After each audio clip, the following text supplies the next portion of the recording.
வக்ரகாளியம்மனுக்கு பௌர்ணமியில் பூசையம்மா, நட்ட நடு ராத்திரியில் பக்தியுடன் பூசையம்மா.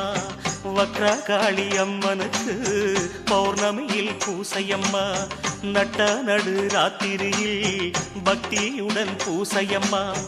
வானில் வரும் சந்திரனும் வந்தனத்தை சொல்லுதம்மா, வந்தவர்க்கும் கண்டவர்க்கும் வேதனைகள் இல்லையம்மா. நதியோரம் விளையாடும் ஜெயகாளி, நமையாட நிசியாடும் சுடர் ஜோதி. நதியோரம்